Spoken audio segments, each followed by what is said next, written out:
আসসালামু আলাইকুম। আমি মোহাম্মদ রায়হান মাহমুদ আবির। আজকে আমি নবম দশম শ্রেণীর জীববিজ্ঞান বইয়ের অধ্যায় ২ জীবকোষ ও টিস্যু এই চ্যাপ্টার সম্বন্ধে আলোচনা করব। জীববিজ্ঞান ক্লাস এবং তোমাদের অধ্যায় হচ্ছে দ্বিতীয় অধ্যায় জীবকোষ এবং টিস্যু। এই অধ্যায়টা নিয়ে আজকে আমরা আলোচনা করব। আজকে আমাদের প্রথম পর্ব আমরা আলোচনা করব। এই চ্যাপ্টারটা আমরা ৩ থেকে ৪টা পর্বতে আলোচনা করব। তার মধ্যে আজকে হচ্ছে আমাদের প্রথম পর্ব। এই পর্বতে আমরা এই চ্যাপ্টারটা নিয়ে বেসিক কিছু কথাবার্তা আলোচনা করব।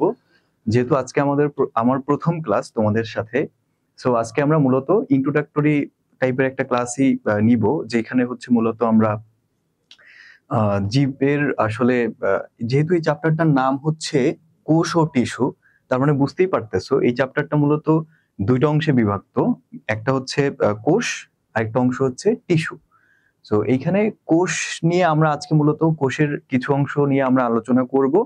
নেক্সট ক্লাসে আমরা কোষের বাকি অংশ নিয়ে আলোচনা করব এবং তারপরে হচ্ছে আমরা টিস্যু নিয়ে আলোচনা করব। সো আজকে আমাদের প্রথম পর্বে আমরা শুধু কোষ নিয়ে আলোচনা করব। সো আমি ক্লাসটা শুরু করে দিব এখন। সো তোমরা আস্তে আস্তে সবাই জয়েন হও। অনেকেই দেখছি জয়েন হচ্ছ। সো যদি আমার কথা শুনতে কোনো সমস্যা হয়, সাউন্ডে যদি সমস্যা হয় বা কোনো ধরনের কোনো ইস্যুস হয়, তাহলে প্লিজ কাইন্ডলি একটু কমেন্ট বক্সে জানাবে, ঠিক আছে? সো আমি শুরু করি। আজকে আমাদের ক্লাস হচ্ছে কোষ ও টিস্যু। দেখো আজকে আমাদের প্রথম টপিক যেটা, সেটা হচ্ছে কোষ ও কোষের গঠন। সো কোষের গঠনের মধ্যে আমরা প্রথমে কোষের সংজ্ঞাটা একটু দেখব। কোষের সংজ্ঞাটা হচ্ছে জীবদেহের গাঠনিক ও কার্যকরী একককে কোষ বলা হয়। তাহলে কোষের ইংলিশ টার্মটা হচ্ছে মূলত সেল। এই কোষ কে আবিষ্কার করেন?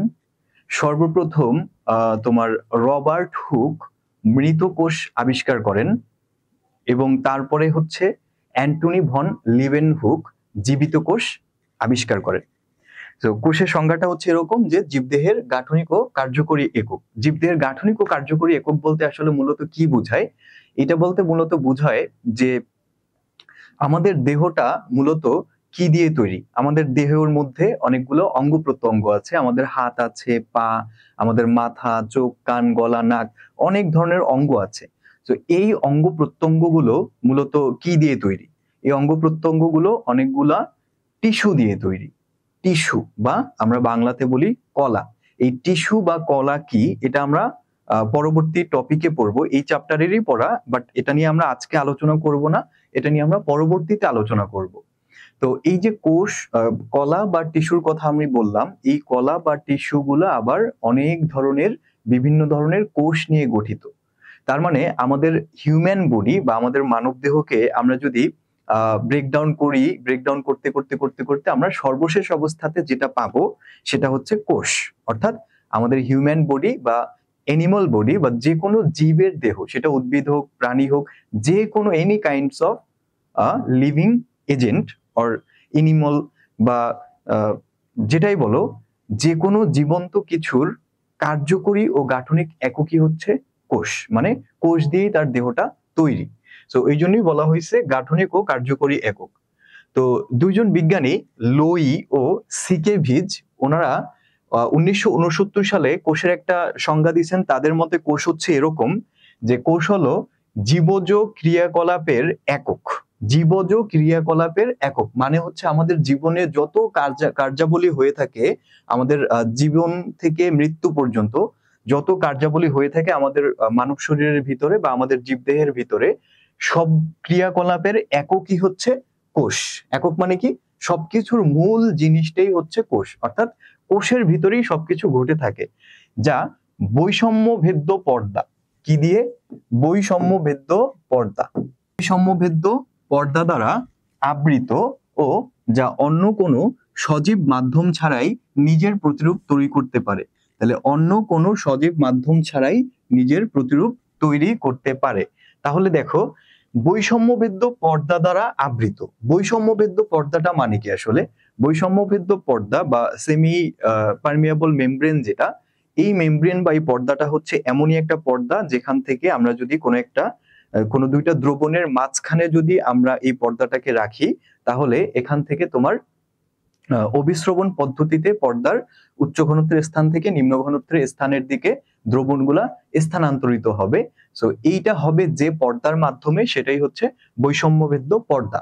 এই বৈষম্যভেদ্য পর্দা দ্বারা আমার কোষটা আবৃত থাকবে এবং তার একটা বৈশিষ্ট্য ওনারা বলেছেন, সেটা হচ্ছে অন্য কোনো সজীব মাধ্যম ছাড়াই নিজের প্রতিরূপ তৈরি করতে পারে। প্রতিরূপ মানে কি? কপি, নিজের কপি তৈরি করতে পারে। তো এই কপিটা তৈরি করার যে মাধ্যম বা যে প্রসেসটা, সেটাকে আমরা বলি হচ্ছে ডিভিশন, সেল ডিভিশন।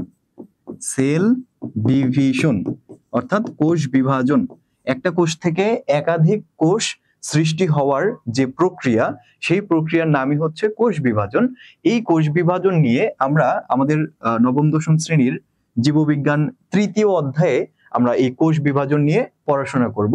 আপাতত আমরা এতটুকুই জেনে রাখবো যে একটা কোষ থেকে একাধিক কোষ অটোমেটিক্যালি কোনো সজীব মাধ্যম ছাড়াই কোষ তৈরি হইতে পারে।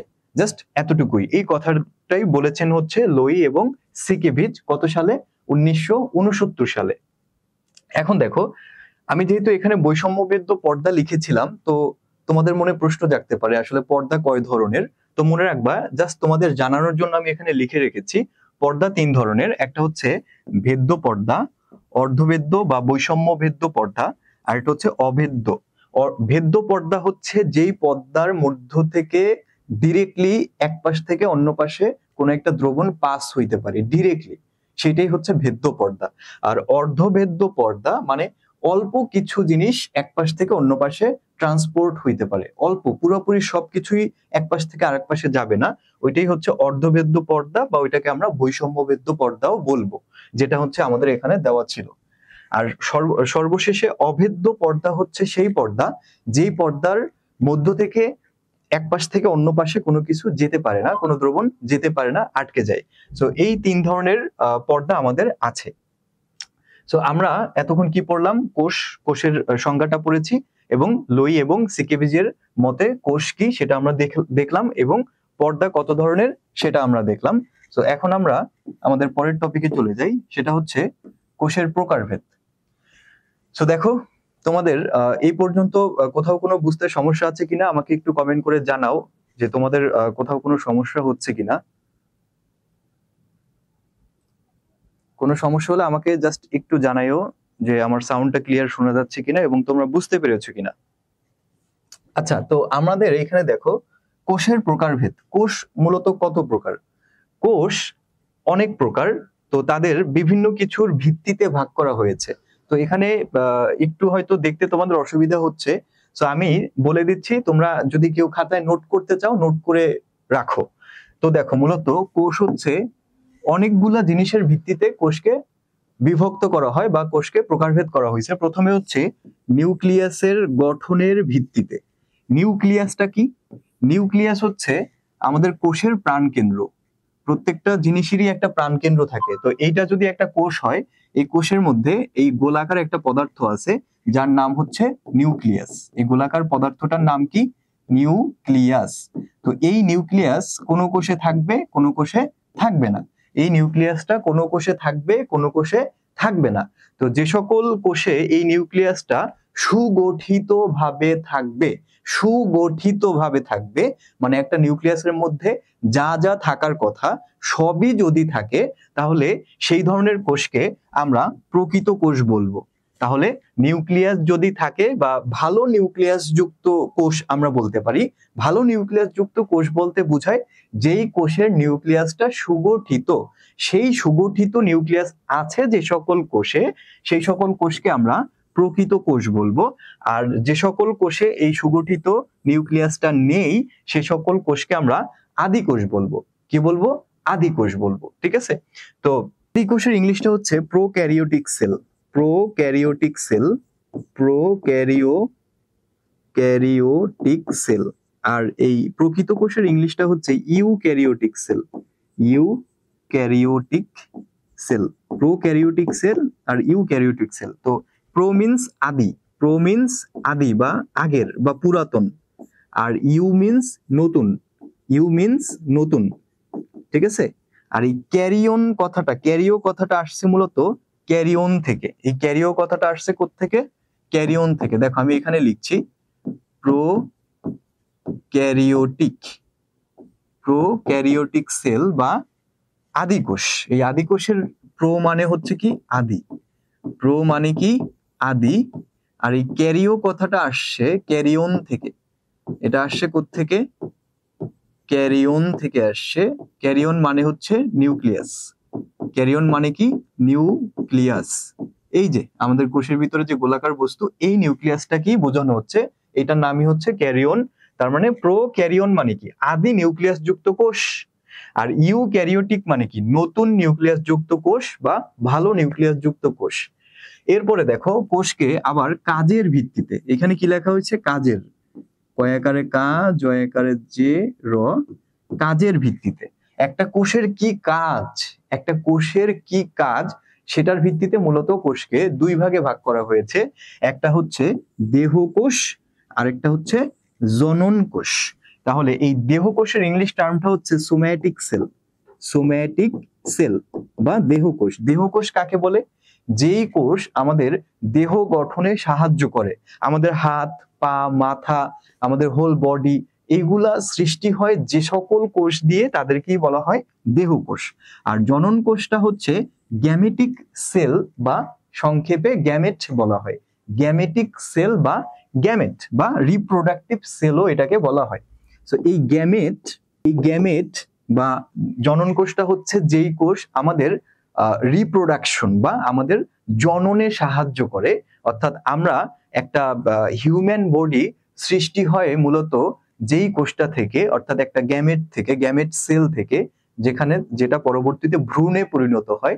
সেই ভ্রূণটাই আমাদের পরিপূর্ণ একসময় একটা মানব দেহেতে পরিণত হয়। তাহলে ওই যেই কোষটা থেকে আমাদের হিউম্যান বডিটা সৃষ্টি হয় বা যেই কোষটা আমাদের জননে সাহায্য করে, আমাদের জনন কাজে বা রিপ্রোডাকশনে যেই কোষটা সাহায্য করে তাকে আমরা জনন কোষ বলবো। এরপরে প্রকৃত কোষের গঠনের ভিত্তিতে, প্রকৃত কোষ আমরা একটু আগে দেখেছিলাম, এই যে প্রকৃত কোষ নিউক্লিয়াসের গঠনের ভিত্তিতে আমরা দুই ধরনের কোষ দেখেছিলাম, আদি কোষ আর প্রকৃত কোষ। এবার এই প্রকৃত কোষের আবার গঠন, তার ভিত্তিতে এই প্রকৃত কোষের গঠনের ভিত্তিতে আবারও কোষকে দুই ভাগে ভাগ করা যায়। একটা হচ্ছে উদ্ভিদ কোষ আর একটা হচ্ছে প্রাণী কোষ। উদ্ভিদ কোষ আর প্রাণী কোষ, অর্থাৎ এটা হচ্ছে প্ল্যান্ট সেল আর এটা হচ্ছে এনিমাল সেল। প্ল্যান্ট সেল আর এনিমাল সেল। প্ল্যান্ট সেল কোনগুলা? প্ল্যান্ট সেল হচ্ছে উদ্ভিদের মধ্যে যে কোষটা থাকে বা একটা উদ্ভিদ যে কোষ দিয়ে গঠিত তাকে বলা হয় উদ্ভিদ কোষ। আর প্রাণী কোষ হচ্ছে আমরা মানুষ, হাঁস, মুরগি, গরু, ছাগল সহ যত প্রাণী আছে সকল প্রাণীদের মধ্যে যেই কোষ থাকে ওটাকেই বলা হয় প্রাণী কোষ।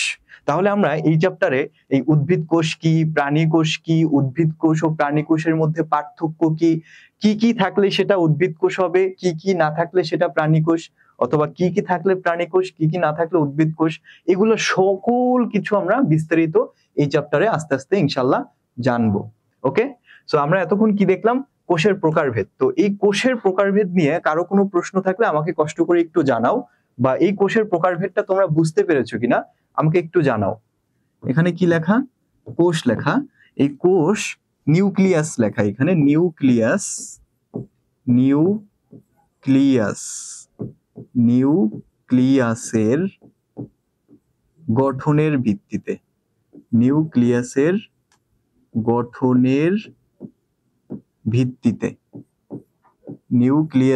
গঠনের ভিত্তিতে কোষ দুই প্রকার। একটা হচ্ছে আদি কোষ, আদি কোষ, আরেকটা হচ্ছে প্রকৃত কোষ। আদি কোষ আর প্রকৃত কোষ। তারপর এখানে হচ্ছে দেহকোষ। এই দেহকোষ কিসের ভিত্তিতে ভাগ করা হয়েছে? এটা হচ্ছে কাজের ভিত্তিতে দেহকোষ এবং জনন কোষ। দেহকোষ এবং জনন কোষ। আর এই প্রকৃত কোষের যে গঠন, এখানে লেখা হচ্ছে প্রকৃত কোষের গঠনের উপর ভিত্তিতে, প্রকৃত কোষের গঠনের ভিত্তিতে। তারপরে কোষ দুই প্রকার, একটা হচ্ছে উদ্ভিদ কোষ আর একটা হচ্ছে প্রাণী কোষ, উদ্ভিদ কোষ আর প্রাণী কোষ। সো এইটা কোষ নিউক্লিয়াসের গঠনের উপর ভিত্তি করে দুই প্রকার, আদি কোষ, প্রকৃত কোষ।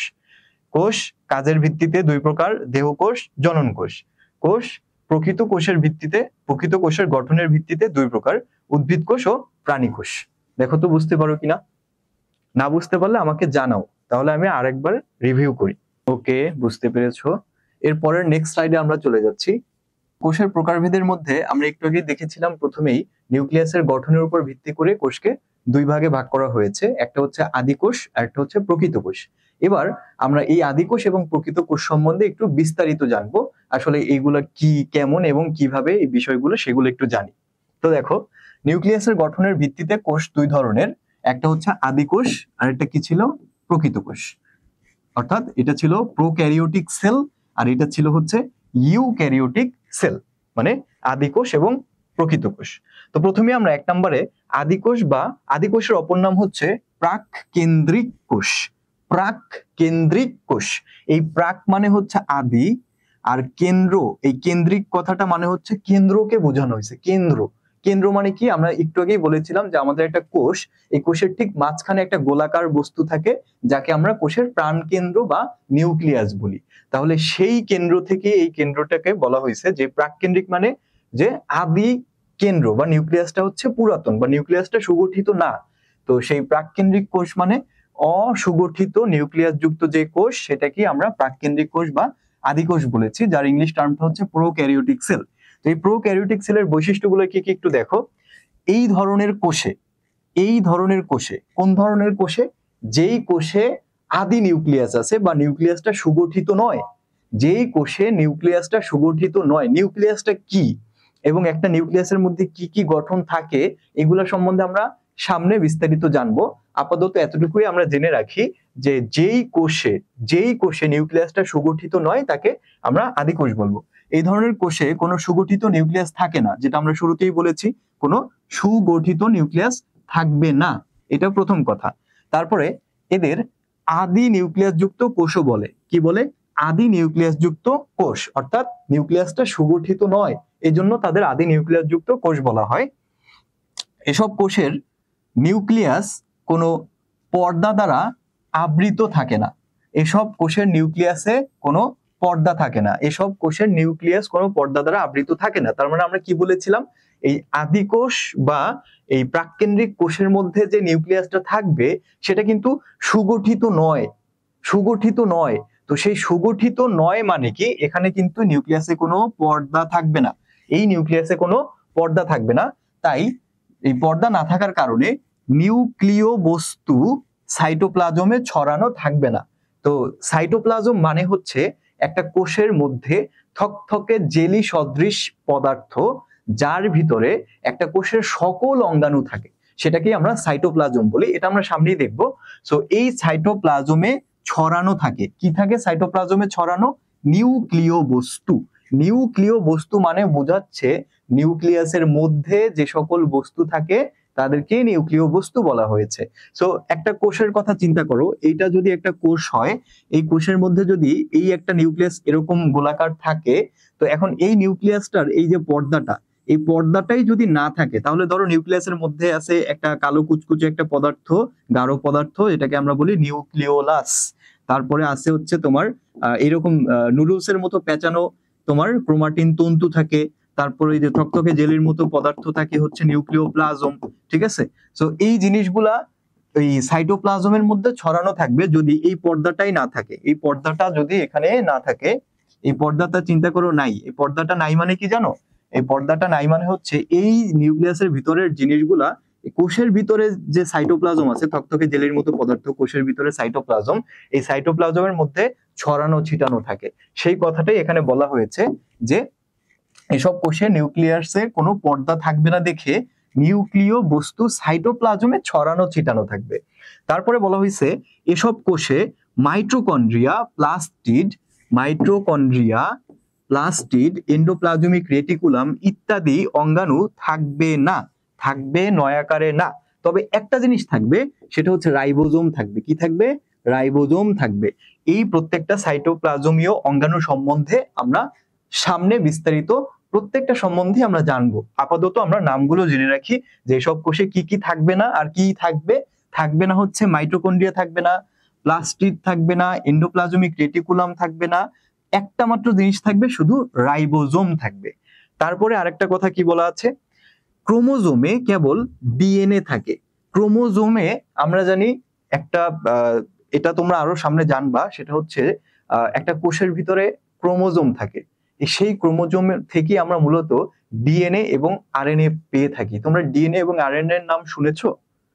ডিএনএ এবং আরএনএ হচ্ছে আমাদের বংশগতির ধারক বাহক, অর্থাৎ আমাদের যে বৈশিষ্ট্য, পিতামাতার বৈশিষ্ট্য সন্তান সন্ততিতে নিয়ে আসে হচ্ছে এই ডিএনএ, আরএনএ এবং জিন, এগুলোর মাধ্যমে। তো সেগুলো সম্বন্ধে আমরা বিস্তারিত সামনে জানবো।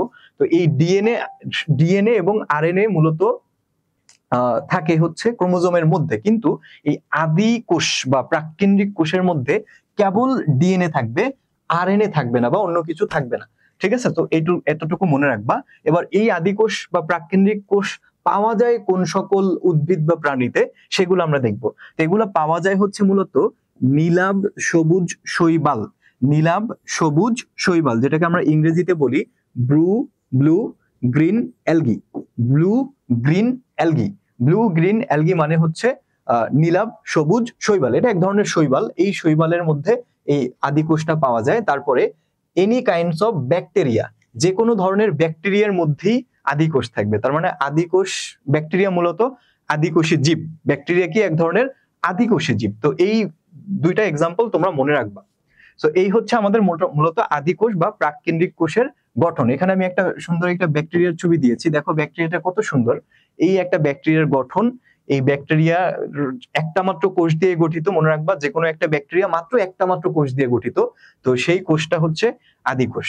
পরের আমরা টপিকে চলে যাই। তো আমাদের পরের টপিকটা হচ্ছে প্রকৃত কোষ। তো দেখো প্রকৃত কোষের কিছু বৈশিষ্ট্য আমরা দেখি। প্রকৃত কোষের অপর নাম হচ্ছে সুকেন্দ্রিক কোষ। সুকেন্দ্রিক মানে কি? সু মানে হচ্ছে ভালো, ভালো কেন্দ্র, কেন্দ্র মানে কি? নিউক্লিয়াসকে বোঝানো হয়েছে।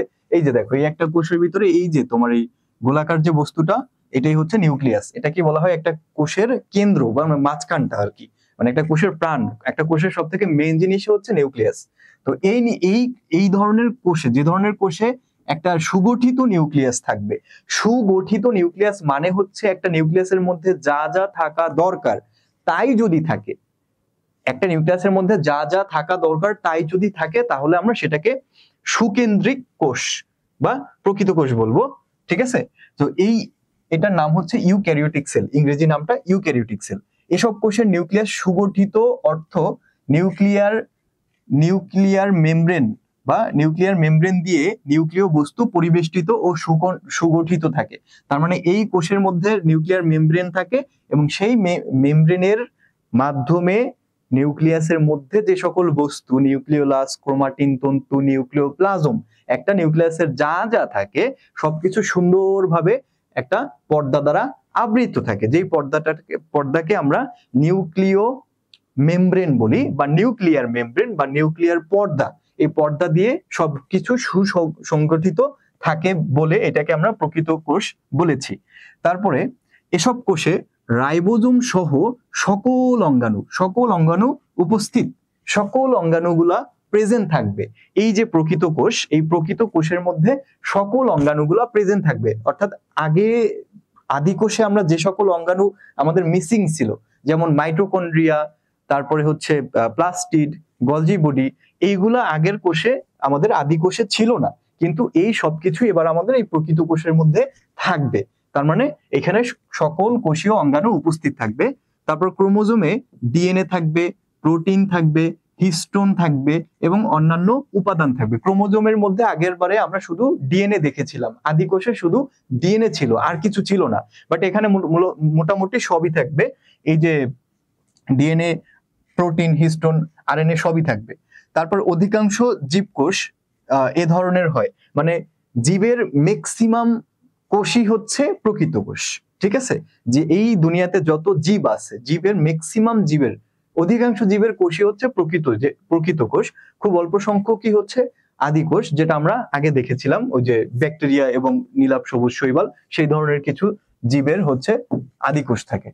এরপরে আমরা দেখি আমাদের কোষের প্রকারভেদে কাজের ভিত্তিতে আমাদের কোষ দুই প্রকার ছিল, একটা ছিল হচ্ছে দেহকোষ বা সোম্যাটিক সেল, আর একটা হচ্ছে জনন কোষ বা গ্যামেটিক সেল। সো আমরা ওই যে ছকটার মধ্যে দেখেছিলাম যে ছকটা তোমাদের কাছে একটু ঝাপসা মনে হয়েছিল, সেখানে কাজের ভিত্তিতে কোষ দুই প্রকার ছিল, একটা দেহকোষ একটা জনন কোষ। দেহকোষ ইংলিশ টার্মটা হচ্ছে সোম্যাটিক সেল, অর্থাৎ যেটা দিয়ে আমাদের দেহ গঠন হয় সেটা হচ্ছে দেহকোষ, আর জনন কোষ হচ্ছে যেটা হচ্ছে আমাদের ওই যে জনন কাজে সাহায্য করে, আমাদের প্রজননে সাহায্য করে যেই কোষ, সেটা হচ্ছে জনন কোষ। তাহলে আসো আমরা এই দুইটা সম্বন্ধে একটু বিস্তারিত জানি। এখানে প্রথমে দেখো দেহকোষে বলা হয়েছে যে বহুকোষী জীবের দেহ গঠনে এসব কোষ অংশগ্রহণ করে। বহুকোষী জীব মানে কি? বহুকোষী জীব মানে হচ্ছে আমরা মানুষরা। শুধু কি মানুষ না, যত প্রাণী আছে, যত উন্নত শ্রেণীর প্রাণী আছে, যেমন হচ্ছে তোমার হাতি, ঘোড়া, তারপরে হচ্ছে যে কোনো ধরনের প্রাণী বড় যেগুলো ভিজিবল আমাদের চোখে, সকল প্রাণী হচ্ছে বহুকোষী জীব, অর্থাৎ এদের মধ্যে একাধিক কোষ আছে। এবং উদ্ভিদের কথা তুমি বলতে পারো, বড় বড় আম গাছ, কাঁঠাল গাছ, লিচু গাছ, সবগুলো হচ্ছে বহুকোষী জীব। এই বহুকোষী জীবের দেহ গঠনে এ সকল কোষ অংশগ্রহণ করে। তার মানে এই যে দেহকোষ দিয়ে কি হয়, এই দেহকোষ দিয়ে হয় হচ্ছে বহুকোষী জীবের দেহ গঠন হয়।